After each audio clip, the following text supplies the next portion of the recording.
Dice la palabra de Dios en el libro de Éxodo, capítulo 26, versículo número 15 en adelante.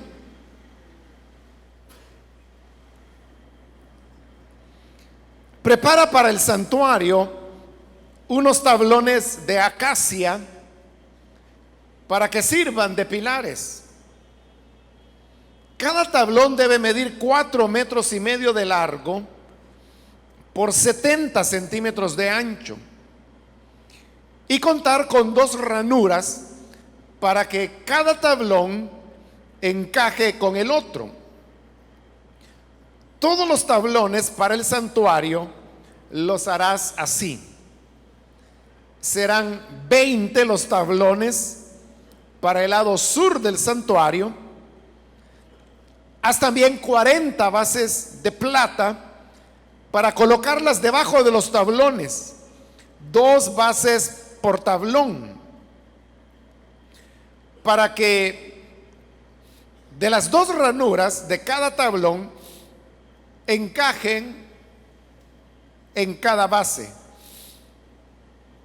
Para el lado opuesto, es decir, para el lado norte del santuario, prepararás también 20 tablones y 40 bases de plata, y pondrás 2 bases debajo de cada tablón. Pondrás 6 tablones en el lado posterior, que es el lado occidental del santuario, y 2 tablones más en las esquinas de ese mismo lado. Estos 2 tablones deben ser dobles en la base, quedando unidos por un solo anillo en la parte superior. Haz lo mismo en ambas esquinas, de modo que haya 8 tablones y 16 bases de plata, es decir, 2 bases debajo de cada tablón. Prepara también unos travesaños de acacia, 5 para los tablones de un costado del santuario, 5 para los del costado opuesto y 5 para los del costado occidental, es decir, para la parte posterior. El travesaño central deberá pasar de uno a otro extremo a media altura de los tablones. Recubre de oro los tablones y haz unos anillos de oro para que los travesaños pasen por ellos. También debes recubrir de oro los travesaños. Erige el santuario ciñéndote al modelo que se te mostró en el monte. Amén. Hasta ahí dejamos la lectura. Pueden tomar sus asientos, por favor, hermanos.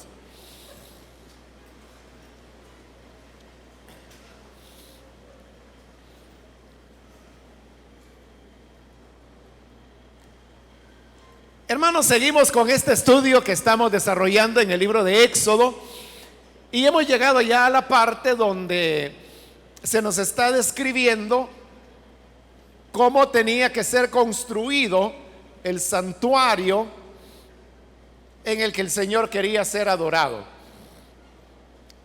En la ocasión anterior describimos parte de las cortinas, y digo parte porque los cortinajes eran dobles, y la vez anterior el tiempo solo nos alcanzó para ver el primero de los cortinajes. Nos faltaría ver el segundo. Pero como recuerde que todo esto que se está aquí describiendo, después del capítulo 32, veremos cuando ya comienza a ser construido. Y como ya le he explicado antes, lo que aquí detalladamente se va diciendo, se vuelve a repetir también detalladamente cuando ya los artesanos están haciendo cada uno de estos elementos del tabernáculo. Lo único que cambia son los tiempos, porque aquí estamos leyendo que lo que se está utilizando es el imperativo futuro cuando se está diciendo y harás, y harás, y harás. Pero luego cuando ya se construye, lo que dice es e hicieron, e hicieron, e hicieron. De manera pues que, aunque no es intencional, pero siempre nos quedan materiales que cubrir, como el caso de los cortinajes, que solo describimos el primero, pero no el segundo. Pero como más adelante vamos a encontrar nuevamente lo mismo, entonces ahí vamos a tener oportunidad de cubrir aquellas áreas que nos han ido quedando pendientes en algunos de los elementos. El día de hoy, si usted puso atención a la lectura, se habrá dado cuenta que se dan las instrucciones para los tablones que habrían de formar el tabernáculo. Este es un detalle, hermanos, que normalmente nosotros no lo tenemos en cuenta. Y también porque cuando usted encuentra en diccionarios o enciclopedias bíblicas dibujos de cómo era el santuario, uno ve los cortinajes. Más que los cortinajes, lo que uno ve son las cubiertas. Pero había una estructura de madera que era la que sostenía los cortinajes del tabernáculo. Pero como estos estaban adentro de los cortinajes, no son visibles desde fuera. Por eso es que cuando pensamos en el tabernáculo, nosotros nos imaginamos una especie de tienda de campaña hecha de pieles, porque eso era el techo, y luego los cortinajes alrededor.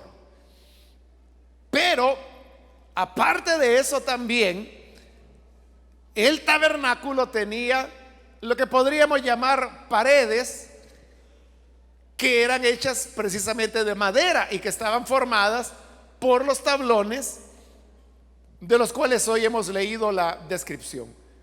Entonces, le decía que ese es un aspecto que a veces se nos escapa o no nos damos por enterados que el tabernáculo lo tenía.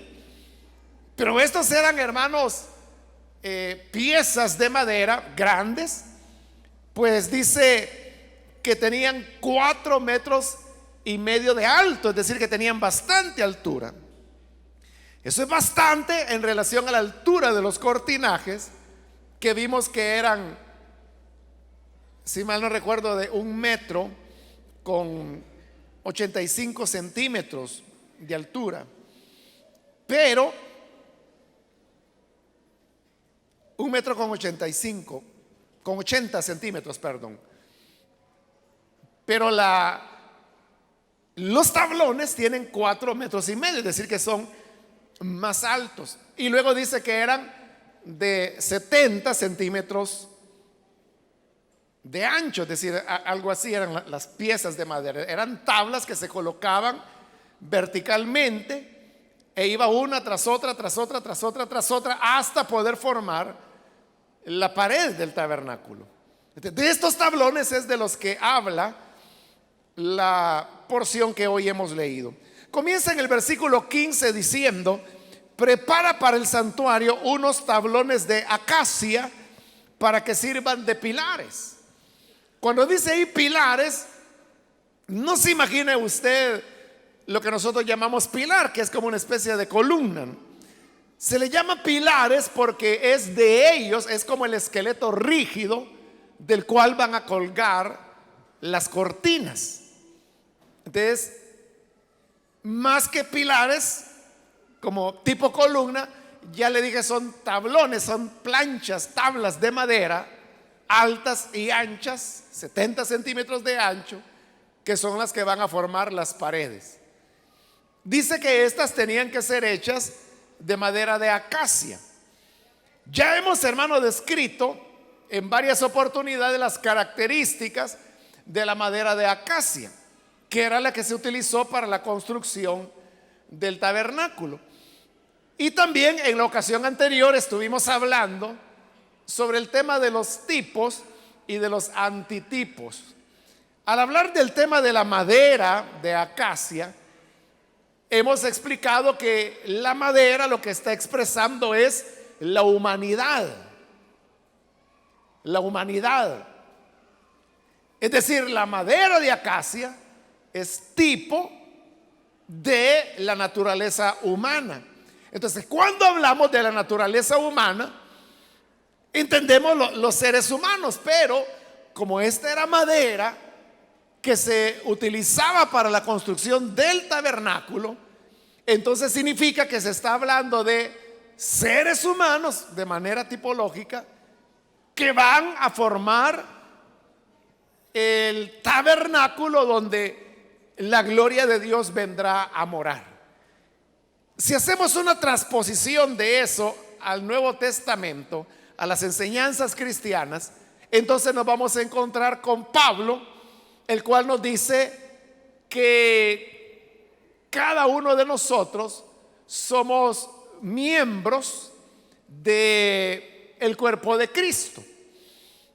Y que también la carta de Pedro añade que somos edificados, dice, como piedras vivas en este nuevo edificio que es la iglesia donde el Señor viene a morar. Entonces, si nosotros somos el templo del Señor, como dice Pablo, eso Pablo lo usa en dos sentidos. Lo usa en el sentido individual. Es decir, cada uno de nosotros, como creyentes individuales, somos templo del Espíritu Santo. Porque el Espíritu Santo mora en cada uno de nosotros. Pero también lo utiliza en el sentido de la iglesia. Es decir, que el conjunto, la suma de los creyentes forma el templo, que es la iglesia, donde el Señor viene a morar. Entonces, la madera de acacia sí representa humanidad, y uniendo, como le decía, esto a las enseñanzas del Nuevo Testamento, nos lleva a la conclusión que entonces la madera, los tablones, son un tipo de los creyentes en Cristo, que cuando se unen, construyen y forman lo que se llama la iglesia del Señor, que es el tabernáculo donde el Espíritu Santo viene a morar.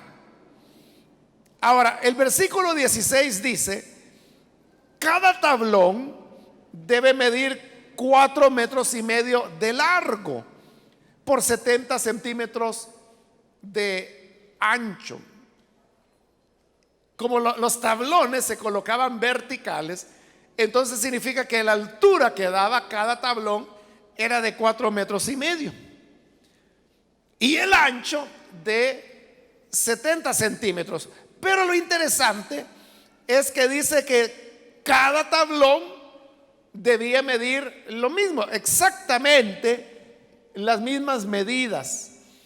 Y vamos a ver más adelante que en total eran 48 tablones los que habrían de utilizarse. Entonces, si son 48 tablones, pero todos ellos tienen exactamente las mismas medidas, eso nos habla que dentro del cuerpo de Cristo, cada persona que es salvado y bautizado en el cuerpo viene a ser igual a los demás. Esto hay que entenderlo bien, porque uno podría decir, bueno, ¿cómo es eso que el creyente es igual a los demás? Cuando Pablo mismo dice que a cada uno le ha sido dada la gracia del Espíritu Santo para provecho del cuerpo, y esa gracia es diferente. Pablo mismo es el que pregunta: ¿son todos apóstoles? Y la respuesta obvia pues es no, ¿verdad? ¿Son todos maestros? Y la respuesta es no. ¿Profetizan todos? La respuesta es no.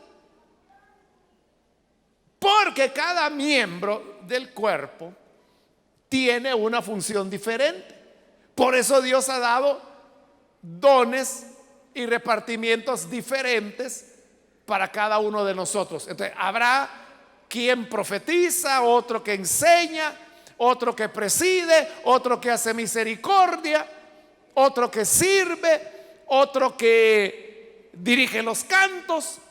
De cada uno, hermanos, tenemos una función diferente. En ese sentido, hay diferencia de un creyente a otro, porque los dones o la gracia que cada quien ha recibido de parte de Dios es distinta. Pero hay otro sentido en el cual sí somos iguales, y es en el tema de la salvación. Hablando de términos de la salvación, es que Pablo dice que ya no hay judío ni gentil, ya no hay griego ni hay bárbaro, ya no hay hombre, ya no hay mujer, porque jamás se ha dicho que la salvación sea solo para los judíos, o que la salvación sea solo para los gentiles, o que la salvación sea solo para los hombres, o que la salvación sea solo para las mujeres. Cuando la Biblia afirma que no hay judío ni gentil, hombre ni mujer, está diciendo que para efectos de la salvación delante de Dios, todos somos como esos tablones, que aunque eran 48, todos eran exactamente iguales, porque todos estaban cortados a la misma medida. Desde ese punto de vista es que la palabra de Dios dice que Dios no hace acepción de personas. Y es lo que Santiago también reclama en su carta, cuando dice que si a nuestra congregación entra un hombre bien vestido y con anillo de oro, y porque se ve que tiene dinero, le dice: hermanito, pase por acá, aquí adelante. Pero hay otro hermano pobre, descamisado, entonces mire, da permiso que se siente el hermanito y tú siéntate por ahí por el suelo. Entonces dice Santiago, se están convirtiendo en jueces, y lo peor, que en malos jueces, porque están haciendo lo contrario que lo que Jesús hizo. Y por eso Santiago pregunta y dice: ¿no son los ricos los que los arrastran a los tribunales? ¿Y acaso Dios no escogió a los pobres para hacerlos ricos en fe? Pero ustedes, dice, han afrentado a los pobres. Es decir, lo que Dios exaltó, el hombre lo humilla, y lo que Dios humilló, el hombre lo exalta. Entonces está al revés la cosa. Por eso dice malos jueces. No podemos hacer ese tipo de distinción, porque los tablones todos están cortados con la misma medida. Así que ante el Señor, hermanos, todos somos iguales. No hay nadie que sea más o menos que otro, y tampoco hay nadie que esté más cerca de Dios que otros, porque lo que nos acerca a Dios es el sacrificio de Cristo, no los méritos humanos. Y el sacrificio de Cristo es igual para todo creyente. Las funciones son diferentes, como ya dijimos. Uno es diácono, el otro profetiza, otro preside, otro hace misericordia, otro enseña. Pero esas son funciones. Pero hablando de categorías, hay una sola categoría, y esa categoría es discípulos del Señor. No hay nadie arriba de otro. Por eso es que todos los tablones tenían la misma medida. Ahora, el versículo 17 dice que deberán contar, dice, con 2 ranuras para que cada tablón encaje con el otro. Todos los tablones para el santuario los harás así. Es decir, que cada tablón en su extremo llevaba una pestaña, digamos, o ranura, como dice ahí. Algunos quizás le llamarán sisa, pero es un corte que se hace en el extremo, que ese es el que va a encajar con el otro tablón que tiene aledaño, como que si fueran dos piezas de un rompecabezas que casan exactamente y se unen. Entonces, a eso se refiere con las ranuras. Ahora, ¿por qué habían ranuras? Porque lo que se quería era que hubiera un cierre total. Porque recuerde que adentro de estos tablones lo que estaba era el lugar santo y el lugar santísimo. Y como era lugar santo y lugar santísimo, no era posible, hermanos, que ahí entrara el polvo o la luz, porque ya explicamos cómo es que se iluminaba por dentro, o que alguien dijera: aquí por esta ranurita voy a ver qué está haciendo adentro el sacerdote. Entonces, lo que las ranuras permitían era que las dos piezas, los dos tablones, se traslaparan. Entonces, produciéndose ese traslape, ya no había manera, o sea, eso quedaba muy bien cerrado. Y dice que todos los tablones iban a tener esas ranuras. Ahora, las ranuras, ¿cómo se logran? Se logra, bueno, hoy, hermanos, hay sierras eléctricas, ¿verdad? Que una ranura o una pestaña como esa, pues en un solo pasón la sierra eléctrica la podría hacer, ¿no? Pero en esa época, como todo se hacía manualmente, me imagino que utilizaban un formón, un martillo, y que iban poco a poco cortando la madera hasta lograr que se lograra esas ranuras. Pero vea, eso habla de un tratamiento al cual cada tablón tenía que ser sometido. Tenía que ser sometido al formón, al golpe de martillo. Y más adelante también vamos a ver que dice que los tablones tenían que ser pulidos, es decir, lo que nosotros hoy llamaríamos lijarlos, dejarlos bien pulidos. Pero todo esto, hermanos, son procesos que lo que hace es preparar el tablón para que llegue a ser parte del santuario. Entonces habla primero de pulirlo. Y eso es algo que está devastando la madera, porque ¿qué es la lija? La lija, usted sabe que es una pieza de cartón que tiene pegado pequeñas cristales, ¿no? Como vidrios, que tienen diversas medidas, el grano, ¿verdad? Y así se miden los diferentes calibres de lija, no hay desde la más áspera hasta la más suavecita. Pero el punto es eso, que va limando o va lijando más bien a través de un raspado. Pero eso habla de un tratamiento a la madera, y ya no se diga el hacer las ranuras, que ya dijimos que era a golpe de formón que se tenía que hacer eso.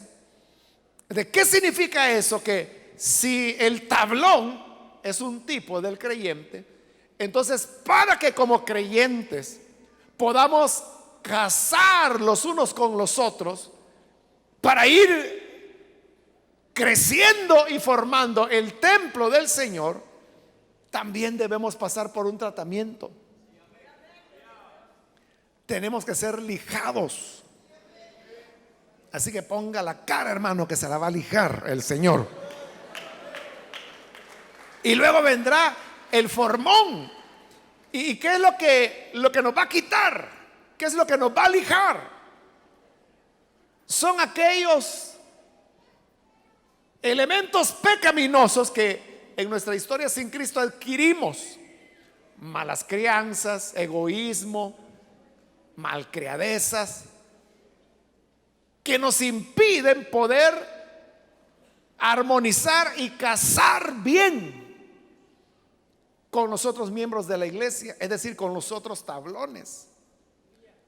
Por eso es que hay personas que les cuesta poder casar dentro de la iglesia, porque, como le digo, la historia de pecado en su vida sin Cristo les marcó, y algunos los hizo de mal carácter. Usted sabe que hay personas que rápido se enojan, son de mecha corta, como se dice, ¿no? Esa es una dificultad. Entonces, ¿qué es lo que ocurre con una persona que tiene un carácter así explosivo, o que se amarga y va guardando cosas? Esa persona va a tener dificultades para poder tener comunión con sus hermanos en Cristo, porque siempre los estará señalando, siempre estará diciendo: es que es eso aquí, este es allá, es que este no ha nacido de nuevo, este ni creyente ha de ser. Entonces, eso no es algo que favorezca la comunión entre los hijos de Dios. Entonces, Dios tiene que someternos a la lija, tiene que someternos al formón, tiene que someternos al martillo. ¿Y qué es lo que nos va a lijar, o qué es lo que va a quitar de nosotros? Esas asperezas pecaminosas que nos impiden tener una buena relación con los hermanos. ¿Y qué es la lija? ¿Y qué es el formón? ¿Y qué es el martillo? Son las diversas situaciones de la vida, las pruebas que nos van modelando, pero en la medida que nos van modelando, nos van haciendo madurar, crecer en santidad, y eso nos permite poder tener comunión perfecta con los hijos de Dios, poder casar los unos con los otros.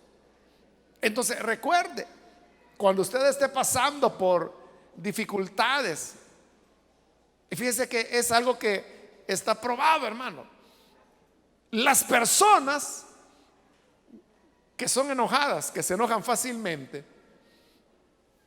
normalmente terminan padeciendo de artritis. Está probado clínicamente. No le digo que toda persona que tenga artritis es porque sea enojada. No estoy diciendo eso, estoy diciendo lo contrario. Le estoy diciendo que las personas que tienen mal carácter, clínicamente se sabe que tienen altas probabilidades de terminar padeciendo artritis. Y no viejitos, sino que alrededor de los 50 años más o menos, ahí comienzan a tener ese tipo de padecimientos. Aparte que usted sabe que hay otro tipo de enfermedades que van ligadas con los estados emocionales, como la colitis, que precisamente por eso se le llama colitis nerviosa, ¿no? A veces el tema de los diabéticos, puede haber una relación, hay una relación entre el estado emocional de la persona diabética y cómo se encuentra de salud. Entonces, esto, hermano, nos enseña que Dios lo que quiere es librarnos de todas esas cosas. Ahí le estoy hablando de un plano puramente físico, pero piense ahora en el aspecto espiritual. Entonces, hay personas que son muy romas, son romos. ¿Se acuerda cuando usted jugaba trompo y decían la punta está roma, decían? Entonces iban a alguna piedra y a afilarlo, ¿no? Porque estaba romo. Entonces ya no bailaba bien el trompo. Entonces, hay creyentes que son bien romos. Sí, no pueden congeniar con las demás personas. Son pesados, desagradables, responden mal encarados. Entonces, Dios lo que quiere es quitarnos esas cosas de romos y dejarnos bien puliditos como los tablones. Y por eso decía: así harás con todos los tablones. Entonces, las personas que pasan el proceso de formación espiritual son las que tienen las ranuras para poder encajar perfectamente con los otros hijos de Dios. No significa que todos vamos a pensar igual o vamos a creer igual, pero sí significa que si se tiene la madurez espiritual adecuada, uno puede tener estrecha relación con los hijos de Dios, y así se va construyendo el edificio donde la gloria del Señor vendrá a morar.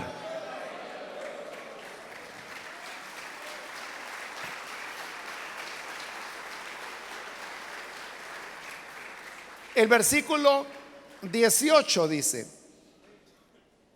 serán 20 los tablones para el lado sur del santuario. Es decir, que 20 tablones puestos uno al lado del otro, unidos por esas ranuras, formaban la pared sur. La pared sur. Eran 20 tablones.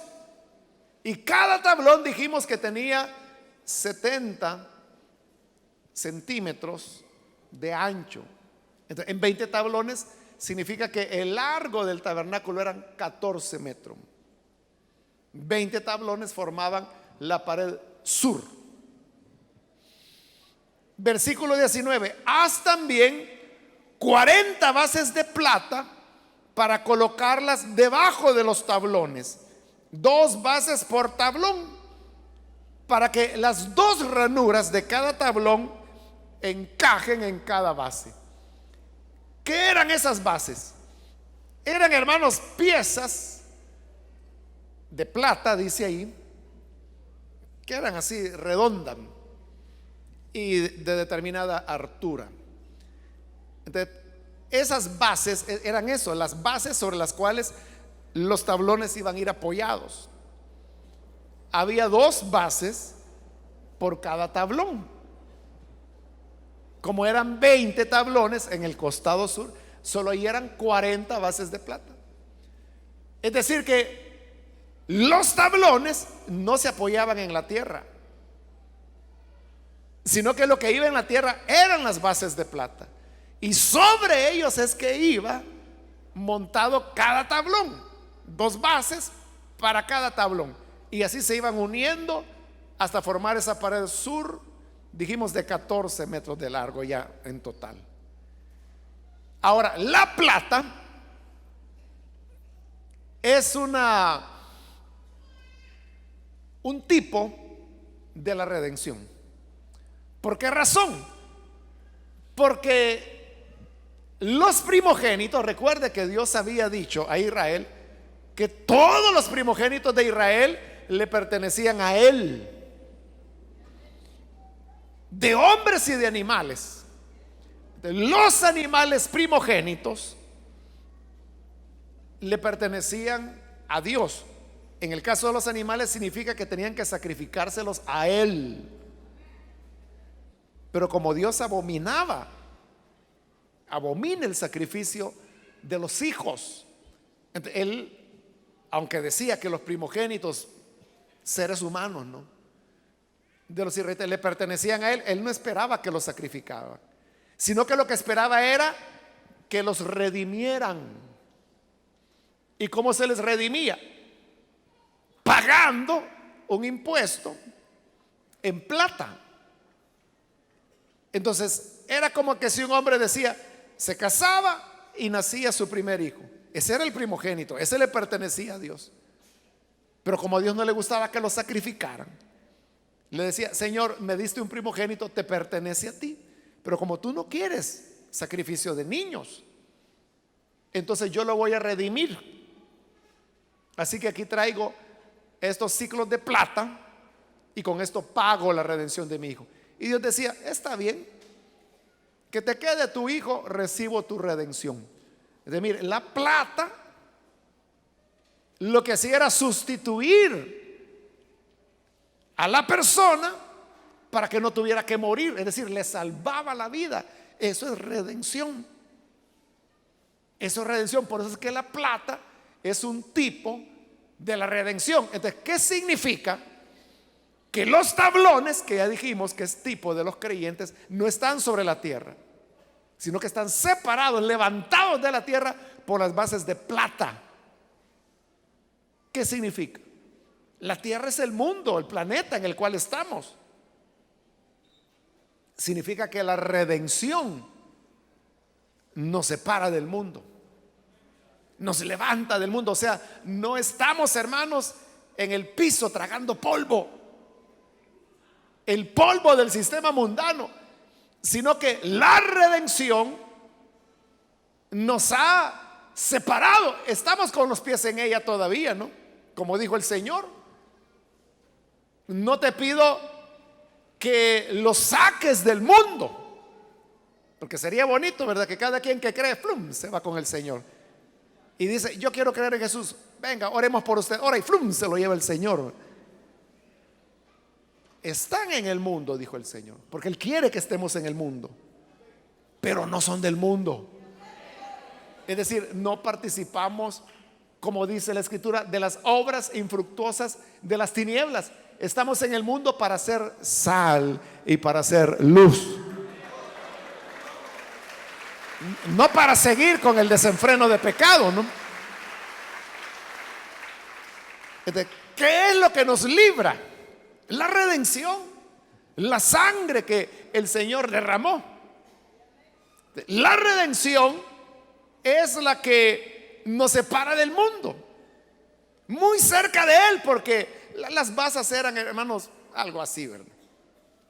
Pero cumplían su propósito, que era que levantaban los tablones para que no estuvieran sobre el polvo y la tierra, sino que apoyados en la plata. La plata era la que soportaba el peso, y la plata era la que los separaba de la tierra. Entonces, la redención que Cristo hizo por nosotros es la que nos sostiene en pie y nos sostiene separados del pecado.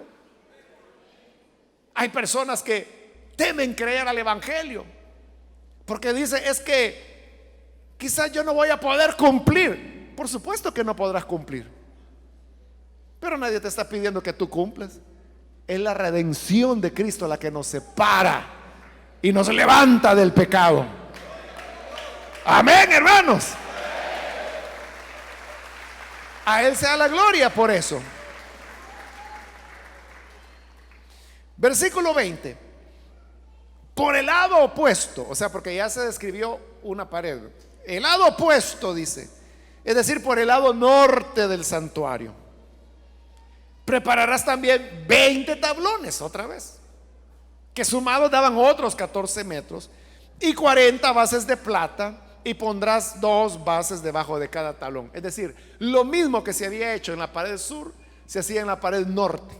Entonces ya tenemos una pared de 14 metros de tablones al sur, y al norte tenemos otra pared de 14 metros de tablones apoyados sobre 40 bases, la pared norte, y otras 40 bases de plata, la pared sur.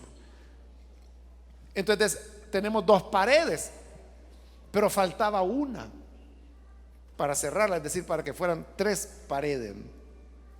Y aquí viene ya, versículo 22.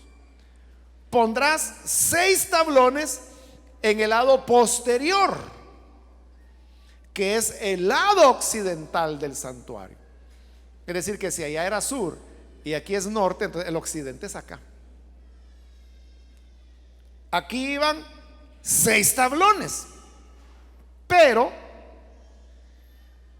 versículo 23, y 2 tablones más en las esquinas de ese mismo lado. Es decir, que si eran 6 más 2 tablones más de ese lado, ¿cuántos son en total? Son 8, ¿verdad? ¿Y cuánto tenía de ancho cada tablón? 70 centímetros. Entonces, y si son 8, serían 5 metros con 60 centímetros. Esas son las dimensiones del tabernáculo: 14 metros de largo por 5,60 de ancho. Ahora, ¿por qué habla de 6 y luego de 2 tablones? porque los dos tablones de los extremos eran los que iban a quedar en las esquinas. Y las esquinas, usted sabe que necesitan ser un punto de fortaleza, porque ahí es donde empalman las dos paredes. Los hermanos que trabajan en albañilería o que saben de eso, saben que la esquina, ese empalme de dos paredes es fundamental. O sea, normalmente ahí va un lleno de concreto, ¿no?, que le da la fortaleza. Eso es lo que se busca acá. Por eso dice el versículo 24: estos dos tablones, los que van en las esquinas, deben ser dobles en la base. Eran dobles porque son los que le dan la fortaleza al edificio. Quedan unidos por un solo anillo en la parte superior. Haz lo mismo, dice, en ambas esquinas, de modo que haya 8 tablones y 16 bases de plata, es decir, 2 bases debajo de cada tablón. Como siempre, son 2 bases de plata para cada tablón, y aquí son 8 por 2 son 16. Lo único que los tablones de las esquinas eran dobles en la base para poderle darle fortaleza al edificio. Así quedaba ya levantado las paredes de madera rígidas del santuario.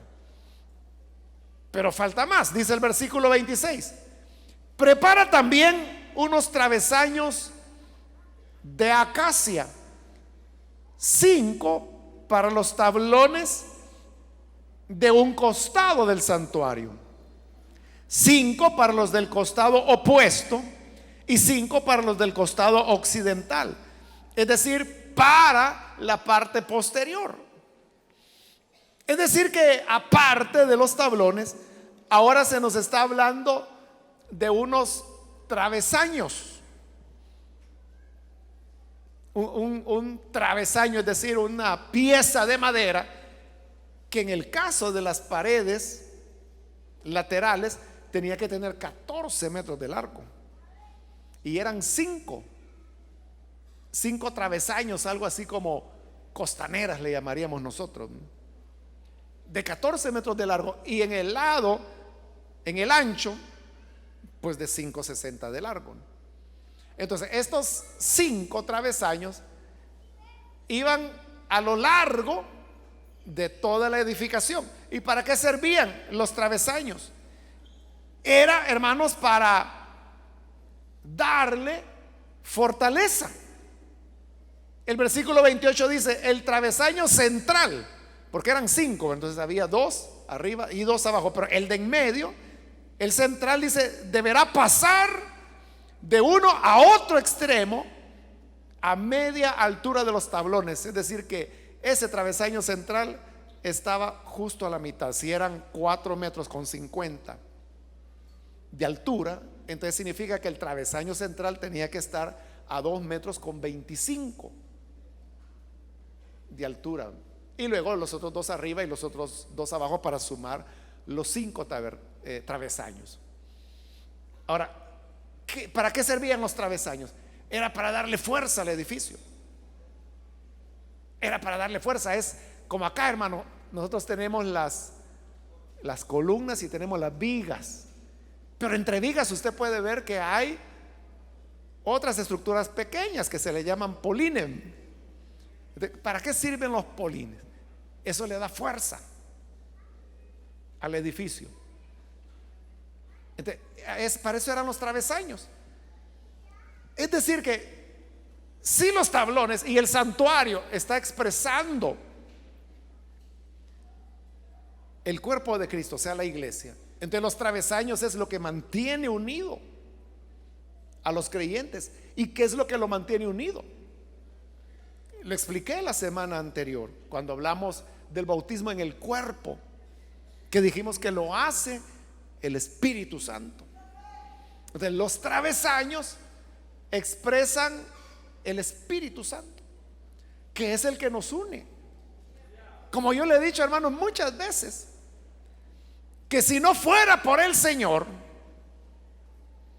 Quizá, hermanos, bueno, la mayoría no estaríamos acá, a menos que usted sea amigo o familiar de alguien que está por ahí. Pero como le he dicho otras veces, si no hubiera sido por el Evangelio, cada uno de nosotros andaríamos por distintos caminos. Jamás nos hubiéramos conocido. Porque somos tan diferentes, hablando humanamente, ¿verdad? Ya vimos que ante el Señor todos iguales porque cortados a la misma medida. Pero hablando humanamente, vivimos en lugares diferentes, tenemos gustos diferentes, nos vestimos de manera diferente. A uno les gusta cierto género de música, a otro le gusta otro género musical, etcétera, ¿verdad? Hay diversas preferencias. A uno les gusta la matemática, a otros odian la matemática y así, ¿verdad? Entonces, si nos pusiéramos a pensar, hermanos, vamos a hacer un club de los matemáticos del IM, quizá unos 10 van a llegar, ¿verdad? O si dijéramos, hagamos, hermanos, un club ¿de qué? De los que hablan portugués en el IM, ¿verdad? Son pocas cosas las que, o sea, pero ¿cómo es que tantos podemos estar juntos? Y vea, y no solo juntos, porque amontonar gente dentro de un local no es tan difícil, ¿verdad? Depende que se ofrezca. Pero no es solo el hecho de estar juntos, sino que es el hecho que vamos tras una sola visión, un solo anhelo, un solo fin, que lo compartimos todos. ¿Cómo se logra? Usted sabe que ni en los partidos políticos tienen eso. O sea, es el mismo partido político, pero dentro de los partidos se están peleando, porque tienen diversas formas de ver las cosas. Y dice, debería ser así, debería ser asá, deberían poner al mengano, deberían quitar a la fulana. Pero ¿por qué hay esta unidad? O sea, si aquí todos somos diferentes y a unos les gusta el fútbol, otros odian el fútbol, a unos les gusta un partido político, a otros les gusta el otro, y así. Tenemos más razones para estar peleando que para estar juntos. Pero mire qué tranquilitos estamos. Entonces, ¿cómo se logra esto? O sea, ¿qué es lo que permite esta unidad? Es el Espíritu de Dios, que nos une en un solo cuerpo. Entonces, pudiera ser, hermano, que yo ni lo conozco. Hace poco una hermana contenta me decía, hermano, me decía, ¿y usted conoce a mi mamá? Y yo le dije, bueno, ¿cómo se llama su mamá? Y me dijo el nombre. Fíjese que no, le dije, no, no me suena. Es que ella es diaconisa de la iglesia. Le dije, es que fíjese que hay como 2500 servidores en la iglesia y es un poquito difícil conocerlo a todo. Es lo que le digo, es posible que yo no le conozca, pero hay algo que nos une, aunque no le conozca.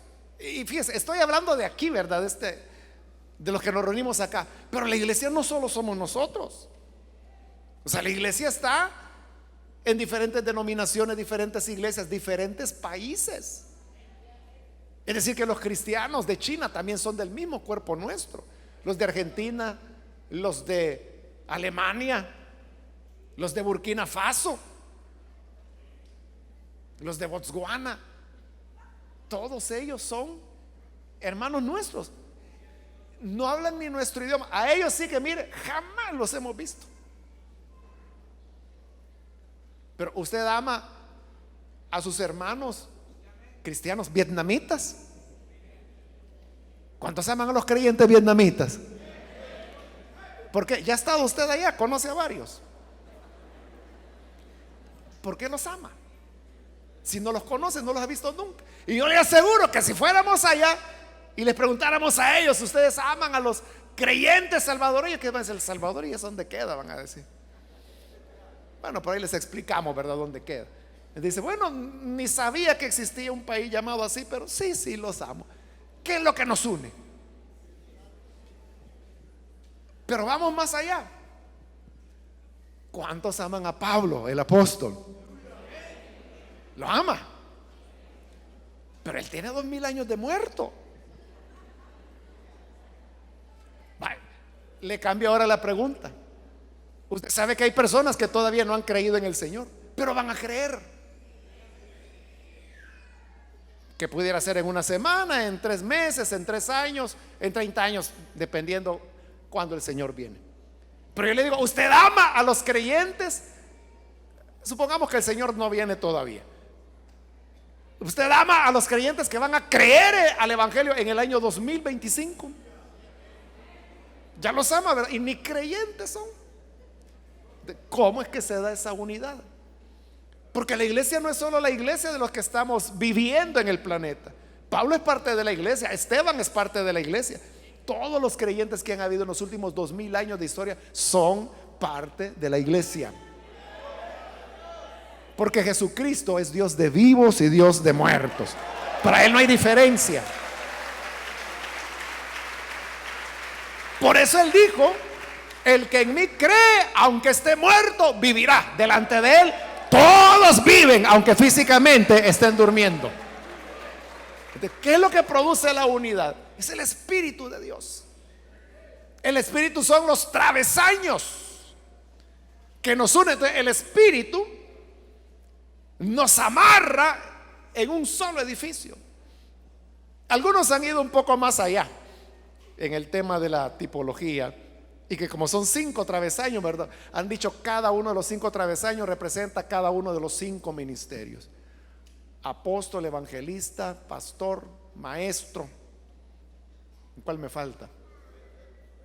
El profeta. Pero eso pues yo se lo dejo a usted a su consideración si quiere llegar hasta ahí.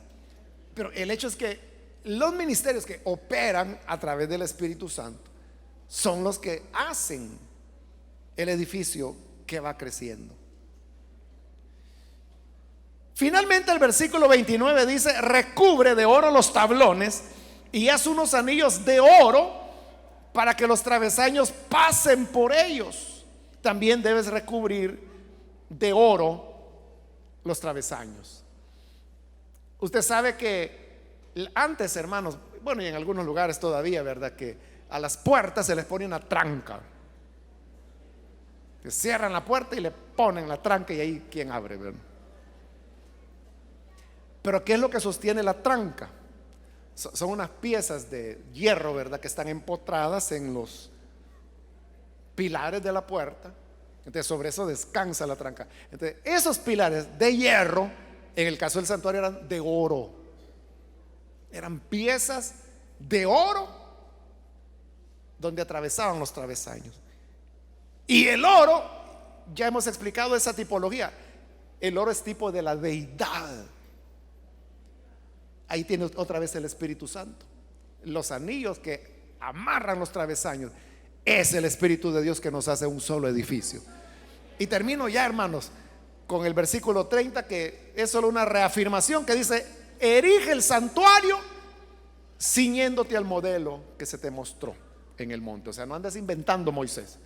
Así como lo viste, así lo quiero. Y en hebreo se nos va a explicar por qué tenía que ser así. Entonces la enseñanza, hermanos, que nos deja el pasaje de hoy de los tablones es que cada uno de nosotros somos llamados a ser cuerpo de Cristo. Quiere el Señor, hermanos, limarnos para quitarnos nuestra romería, ¿verdad?, nuestro romo, pulirnos todas las, ¿qué le diría, hermano?, los pedazos, ¿verdad?, que no ajustan, que rozan, que chocan, para que bien lijados podamos por el Espíritu Santo ser edificados en un solo cuerpo, donde la gloria del Señor venga a descender. Amén. Vamos a orar, vamos a cerrar nuestros ojos, hermanos. Quiero hacer una invitación para las personas que todavía no han recibido al Señor Jesús como Salvador. Pero si este es el caso, yo le animo para que Si usted necesita venir a ser parte del cuerpo de Cristo, hoy es una buena oportunidad para que dé este paso importante en su vida, y le animo para que la gracia del Señor le alcance. ¿Hay alguna persona, algún amigo o amiga que necesita entregarse al buen Salvador? Ahí en el lugar donde se encuentra, póngase en pie en señal que usted desea recibir al Hijo de Dios. Cuando creemos en Jesucristo, el Espíritu Santo nos injerta en el cuerpo y así llegamos a ser parte del pueblo de Dios. ¿Quiere usted venir y recibir al Hijo de Dios como su Salvador? Póngase en pie. Póngase en pie si necesita venir para recibir al buen Salvador. Con toda confianza, y en el lugar donde se encuentra, póngase en pie en señal que usted viene para entregarse al Hijo de Dios. Quiero ganar tiempo, hermanos, e invitar también si hay hermanos o hermanas que necesitan reconciliarse. Puede ponerse en pie para que oremos por usted. Recuerde que muchas veces las dificultades que encontramos es porque Dios quiere pulirnos. Acá hay una persona, Dios la bendiga, bienvenida. Aquí hay un niño que pasa, Dios le bendiga, bienvenido también. Alguien más que necesita venir para entregarse al Señor, ya sea que es primera vez que lo hace o si es un reconcilio. Muy bien, aquí hay otra persona, Dios lo bendiga, bienvenido. Alguien más que necesita pasar, puede ponerse en pie. Venga, vamos a orar. Hay otra persona, alguien más que necesita venir. Yo le invito para que no deje pasar esta oportunidad. Muy bien, aquí hay otro hombre, Dios lo bendiga, bienvenido. Acá en medio hay otra persona, Dios la bendiga, bienvenida también. Alguien más que necesita pasar, póngase en pie, acérquese. Queremos orar por usted. Voy a finalizar la invitación, pero hago un último llamado. Si hay alguna otra persona que quiere venir al Señor, acá hay un joven, Dios le bendiga, bienvenido. ¿Alguien más? Puede pasar. Póngase en pie, acérquese y vamos a orar por usted. Venga con toda confianza, acérquese, vamos a orar, porque esta fue ya la última invitación que hice. Muy bien, aquí en medio hay otro hombre, Dios lo bendiga, bienvenido. ¿Alguna otra persona?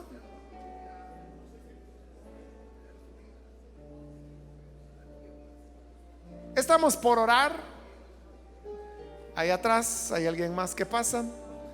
Dios le bendiga, bienvenido también. De este lado hay otra persona más, Dios lo bendiga, bienvenido también.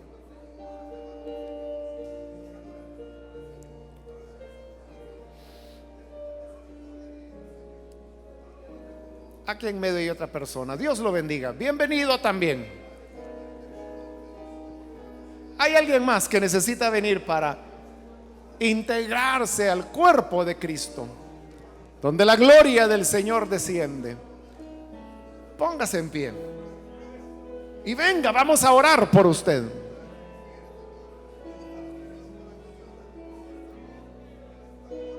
¿Hay alguna otra persona?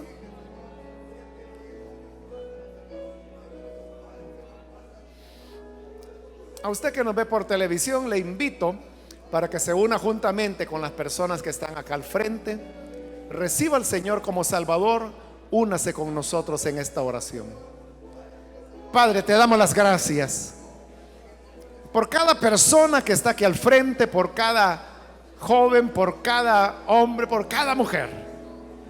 Que tu gracia, Señor, venga para transformarles y que el poder de tu Espíritu Santo pueda injertarles dentro del cuerpo. Lo mismo te pedimos por los televidentes, por los oyentes de la radio, cualquiera sea el medio por el cual las personas escuchan, pero que ahora les lleva a creer.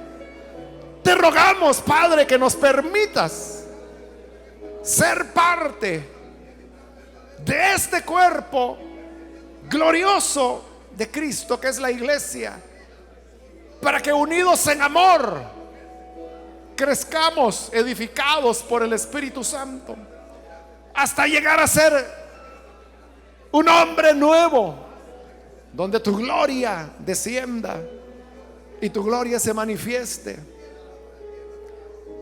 En el nombre de Jesús, nuestro Señor, lo pedimos. Amén y amén.